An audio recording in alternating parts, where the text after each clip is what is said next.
Isa ngayon sa binibigyang prioridad ng administrasyon ni Pangulong Ferdinand Marcos ang pagkukumpuni sa mga nasirang tulay dulot ng mga nagdaang sakuna. Kabilang sa mga tulay na ito ang F. Manalo Bridge sa Pasig City na lubos na napinsalo noong 2024 dahil sa bagyong Karina. Ayon kay DPWH Secretary Vince Dizon, titiyakin nilang mabilis nilang kukumpunihin ang nasirang tulay para mapakinabangan ng publiko. Alamin ang buong balita mula kay Graciela Corazon.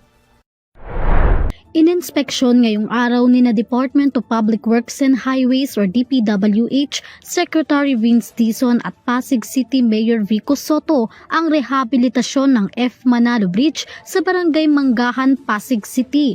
Matatandaan na lubhang napinsala ang F. Manalo Bridge matapos magbanggaan ng mga barko sa tulay nang manalasa ang bagyong Karina noong 2024. Ayon kay DPWH Secretary Vince Dizon, prioridad ng ahensya ang agarang pagkukumpuni at rehabilitasyon sa nasabing tulay, alinsunod sa direktiba ni Pangulong Ferdinand R. Marcos Jr.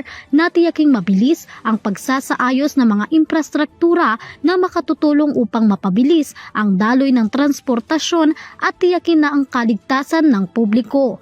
Mula sa dating 2 lane, gagawin na 4 na lane ang F. Manalo Bridge upang makapagbigay sa mga motorista ng mas epesyente at maluwag na daloy ng trapiko.